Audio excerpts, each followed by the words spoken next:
الحمد لله نحمده ونستعينه ونستغفره ونؤمن به ونتوكل عليه ونعوذ بالله من شرور أنفسنا ومن سيئات أعمالنا ونعوذ بالله من شرور أنفسنا ومن سيئات أعمالنا ونعوذ بالله من شرور أنفسنا ومن سيئات أعمالنا وقال سبحانه وتعالى إن الله وملائكته يصلون على النبي يا أيها الذين آمنوا صلوا عليه وسلموا تسليما اللهم صل على محمد وعلى آل محمد كما صليت على إبراهيم وعلى آل إبراهيم إنك حميد مجيد اللهم بارك على محمد وعلى آل محمد كما باركت على إبراهيم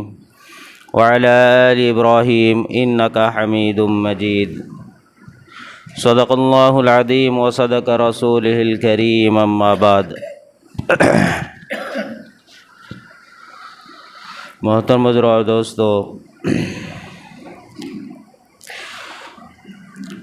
آج دنیا کے اندر تمام انسان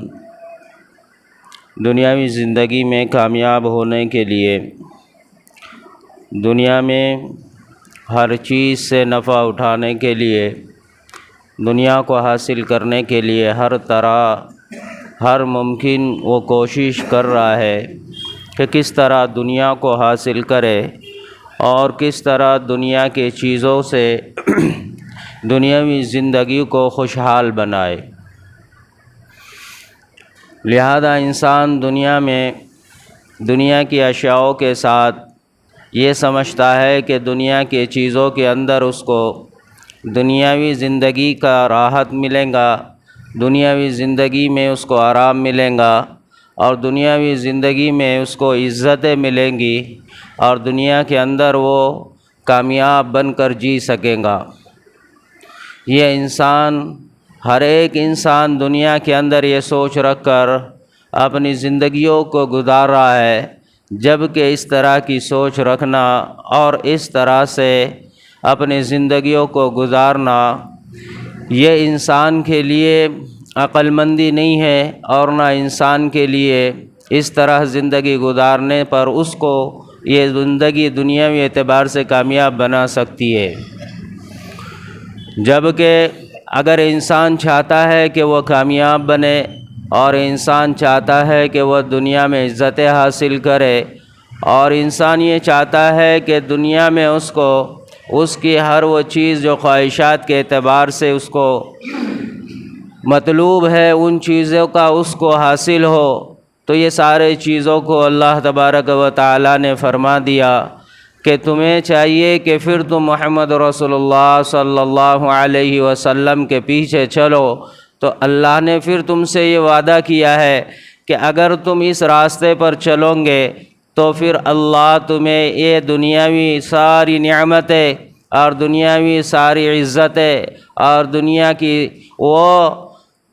انسانی خواہشات جو انسان پورا کرنے کے لیے جد و جہد کرتا ہے وہ سارے چیزوں میں کامیابیاں اللہ فرماتا ہے کہ تمہیں نبی علیہ الصلاۃ والسلام کے پیچھے چلنے میں حاصل ہوگی، کیونکہ اللہ رب العالمین نے دنیاوی زندگی کے ساتھ انسان کو دنیاوی اسباب کے ساتھ جوڑا، اور اللہ نے یہ بھی بتلا دیا کہ دنیاوی زندگی میں تمہاری جو تقدیر ہم نے لکھ دی ہے وہ تقدیر میں جو کچھ ہے وہ تمہیں مل کر رہے گا، وہ تقدیر کا لکھا ہوا اور وہ جو کچھ تمہیں حاصل کرنا ہے وہ سب کچھ جو تمہاری تقدیر میں ہے تو وہ تمہیں مل کر رہے گا، وہ ملنے سے پہلے موت تمہارے قریب نہیں آئے گی۔ فرمایا کہ پھر یہ جو دنیاوی زندگی ہے اس کا محاسبہ کیا جائے گا، اس کا حساب لیا جائے گا، اس کے دن اور رات اور گھنٹوں کا، مہینوں کا، سالوں کا حساب ہوگا،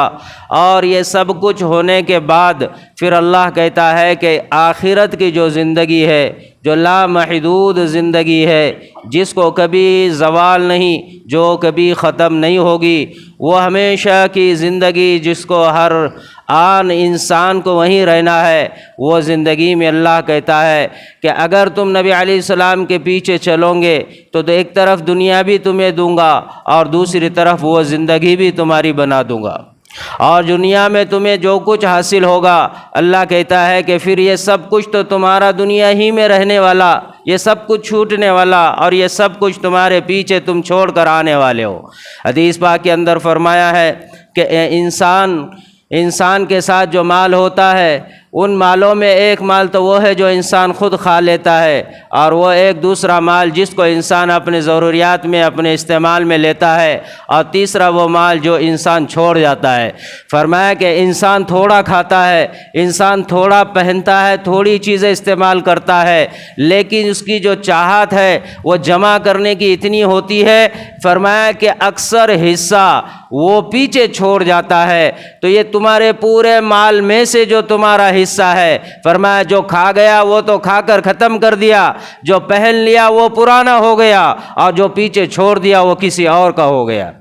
فرمایا قیامت کے دن اللہ وہ پیچھے چھوڑے ہوئے مال کا بھی حساب لے گا، پہنے ہوئے اور استعمال کی ہوئے چیزوں کا بھی حساب ہوگا، اور فرمایا کہ جو کھایا ہوا ہے، جو پیا ہوا ہے، ان سارے اشیاء کا بھی حساب ہوگا۔ اس لیے حدیث پاک کے اندر فرمایا ہے کہ انسان کو اپنی زندگی کے گزارنے میں احتیاط اس طرف کرنا ہے، اس طرح احتیاط سے زندگی گزارنا ہے کہ دنیا کی ہر لمحہ اور دنیا کی ہر سیکنڈ کا یہ انسان کو قیامت کے دن حساب دینا ہے۔ تو دنیا میں انسان کو اللہ کے خوف کے ساتھ، اللہ کے ساتھ اپنا تعلق اور رشتہ جوڑ کر اور نبی علیہ السلام کے پیچھے چل کر یہ انسان اپنی زندگی کو کامیاب بنا سکتا ہے۔ دنیا بھی اس کی بن جائیں گی، اور آخرت جو آنے والی ہے وہ تو ہمیشہ کی، وہ تو اللہ فرماتا ہے وہ ایمان کے ساتھ، وہ ایمان اور اعمال کے ساتھ، وہ تقوی کے ساتھ، اور وہ سچائیوں کے ساتھ، وہ امانتوں کے ساتھ، اور وہ وہاں پر حق پر رہنے پر اور صبر کرنے پر، دین کو اپنانے پر اور اللہ کے راہ میں خرچ کرنے پر اور دین پر چلنے پر، فرمایا کہ وہ آخرت کو اللہ سنوارے گا۔ ورنہ وہاں کی زندگیاں، یہاں کی زندگیوں سے انسان جو کچھ لے کر جائے گا یہ انسان کے ساتھ وہاں کچھ نہیں آئے گا۔ جو آئیں گے اس کے وہ اعمال ہوگے، اور اچھائیاں اور خیر ہوں گی تو اس کے لیے وہ آخرت کی زندگی وہ آرام دہ ہوگی، اور اگر برائیاں ہوگی تو وہاں کی زندگی اس کے لیے افسوس کی، اور انسان کے لیے وہاں پر پچھتاوے کے علاوہ کچھ نہ حاصل ہوگا۔ اس لیے آج انسان دنیا کو حاصل کرنے کے لیے رات دن فکر کرتا ہے، رات دن انسان دنیا کے پیچھے دوڑتا ہے، رات دن انسان دنیا کے ہی جو ہے سوچ کے اندر اور دنیا ہی کے دھن کے اندر دنیا میں چلتا ہے، صبح اور شام اسی میں کرتا ہے۔ اسی لیے تو یہ انسان دین سے دور ہوتا جا رہا ہے، اور اسی لیے انسان سے یہ اعمال چھوٹتے جا رہے ہیں، کیونکہ انسان نے دنیا کو سامنے رکھا، اعمال اور ایمان کو انسان نے سائٹ میں رکھ دیا، شریعت اور سنت کو یہ انسان نے پیچھے کر دیا، قرآن اور دین کو، اسلام کو انسان نے سائٹ میں کر دیا اور دنیا کو مقدم کیا۔ اس لیے دنیا کے آنے پر خوش ہے، دنیا کے جانے پر غمگین ہے، اور دنیا کے حاصل کرنے کے لیے انسان جان اور مال کے لگانے کے لیے اور جد و جہد کرنے کے لیے ہر وقت، دن میں ہو، رات میں ہو، سردی میں ہو، بارش میں ہو، دھوپ میں ہو، انسان تیار ہے صرف اس لیے کہ یہ دنیا حاصل ہو جائے۔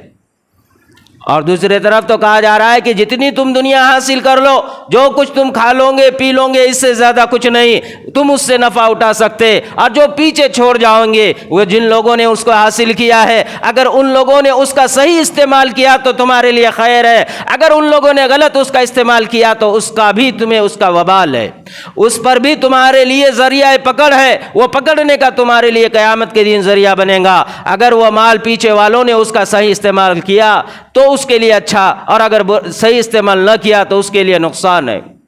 اور آج کا حال تو ہم اور تم خود دیکھ رہے ہیں، زندہ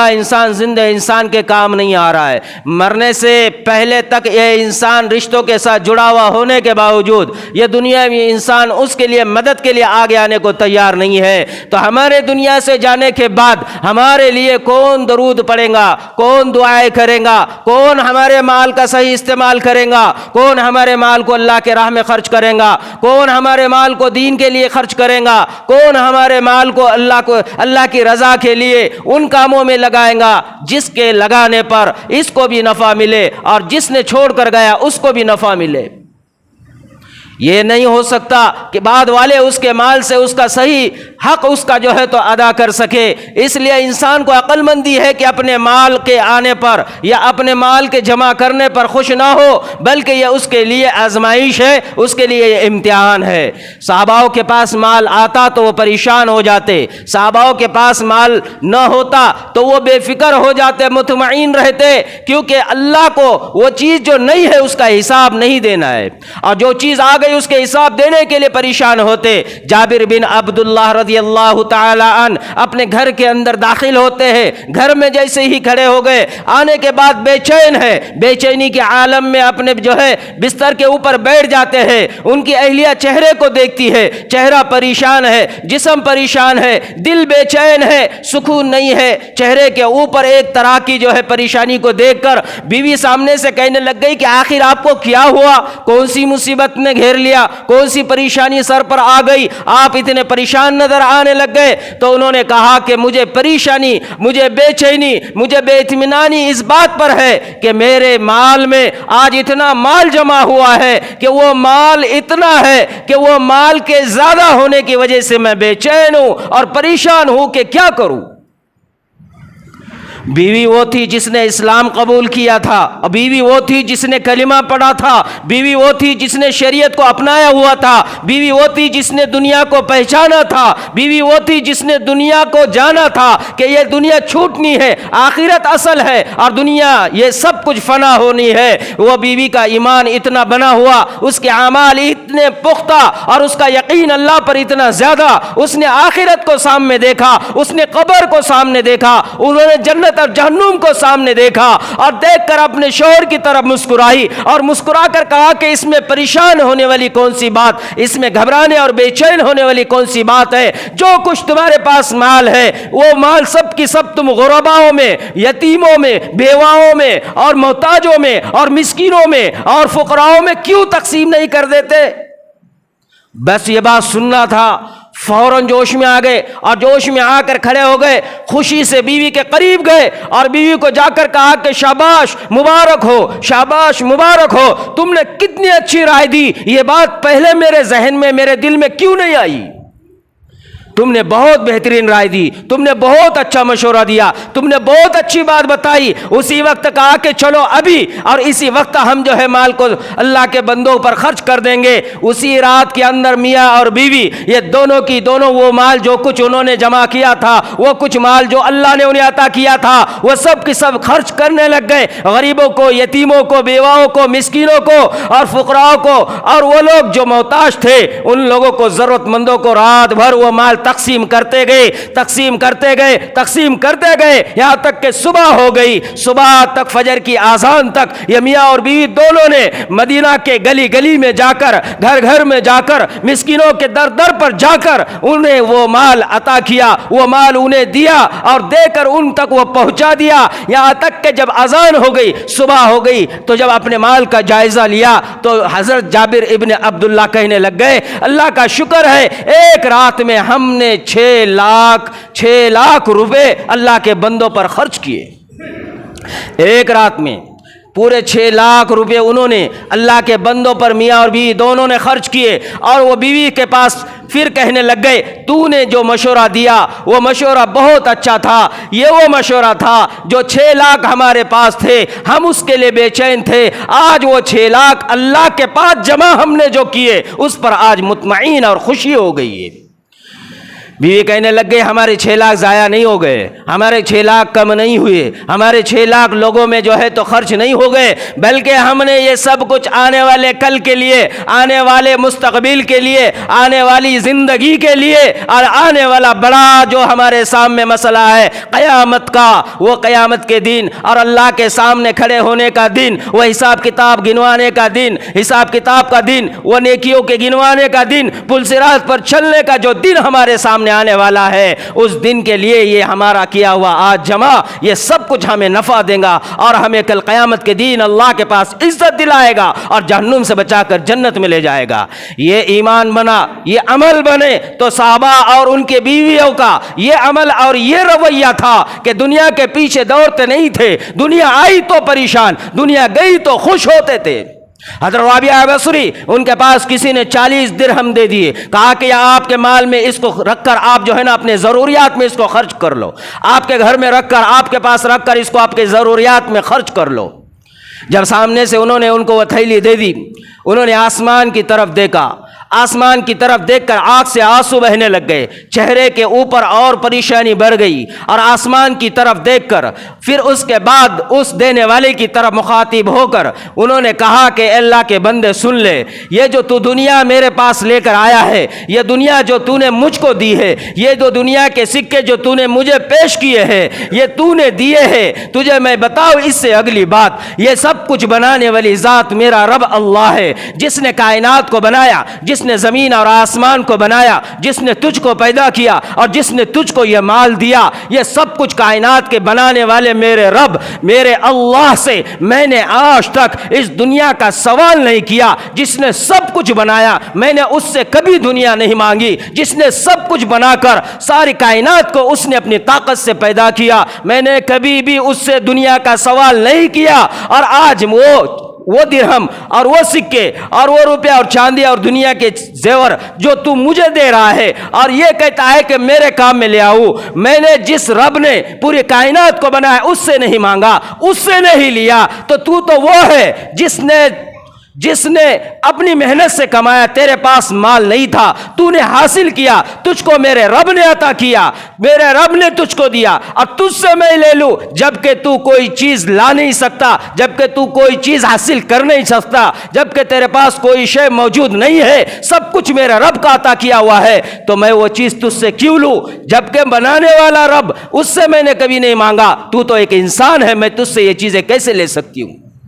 لہذا لے لیا اور اس کو واپس دے دیا، کہا کہ تیری اشرفیہ، یہ تیرے دینار سکے یہ تجھ کو مبارک ہو، مجھے یہ دنیا نہیں چاہیے، اگر یہ دنیا مجھے اگر چاہت ہوتی تو میں بنانے والے سے مانگ لیتی۔ تو ایسے لوگ جو دنیا کے اندر تھے، جنہوں نے دنیا سے اپنا تعلق کو توڑا، دنیا سے اپنی نسبت کو جو ہے تو توڑا، اور اعمال سے اور ایمان سے اپنے آپ کو جوڑا، تو پھر اللہ رب العالمین نے ایسے لوگوں کو وہ انعام دیا، وہ اجر دیا اور وہ ثواب دیا اور وہ عزت اور وہ شان دی۔ اللہ رب العالمین نے ایسے لوگوں کے بارے میں قرآن کریم میں فرمایا، قرآن کریم میں ایک آیت اتری، سورۃ الحدید، یہ قرآن کریم میں اتری۔ قرآن کریم نبی علیہ السلام کے اوپر جب سورۃ الحدید اتری 27ویں پارے میں آیت نمبر 11 اور رکوع نمبر 18 میں، یہ جب اتری سورۃ الحدید کی آیت، اور جب یہ آیت اتری اس وقت اللہ کے حبیب نے یہ اعلان کر دیا کہ قرآن کہتا ہے من ذا الذی یقرض اللہ قرضا حسنا فیضاعفہ لہ اجر کریم۔ قرآن نے یہ کہا، اللہ یہ کہتا ہے کہ تم اپنے مال کو، اللہ یہ کہتا ہے کہ تم اپنے حصے کی کمائیوں کو، اللہ یہ کہتا ہے کہ تمہارے پاس جو کچھ اللہ نے عطا کیا وہ اللہ تم سے قرض مانگتا ہے، اور قرض اس لیے مانگتا ہے کہ تمہارے دیے ہوئے اس قرض کو میں بڑھا دوں، اور دیے ہوئے اس قرض کو میں تمہارے لیے محفوظ کر کر آخرت کے لیے تمہیں جو ہے تو واپس لوٹا کر اس سے زیادہ اور اس سے کئی گنا بڑھا کر میں تمہیں اس کی شکل میں تمہیں واپس لوٹا کر عطا کر دوں۔ قیامت کے دن وَلَهُ أَجْرٌ عَظِيمٌ کا وعدہ، وَلَهُ أَجْرٌ کریم کا وعدہ اللہ نے قرآن میں کیا۔ جب یہ آیت نبی علیہ السلام نے پڑھی، ایک صحابی بیٹھے ہوئے، ان تک یہ خبر پہنچی، نبی علیہ السلام یہ کہہ رہے ہیں، اللہ یہ کہہ رہا ہے کہ اے لوگوں جو کچھ رب نے دیا ہے وہ اللہ کی طرف لے کر آؤ، اللہ کو وہ چیزیں قرض دے دو، اور ان کے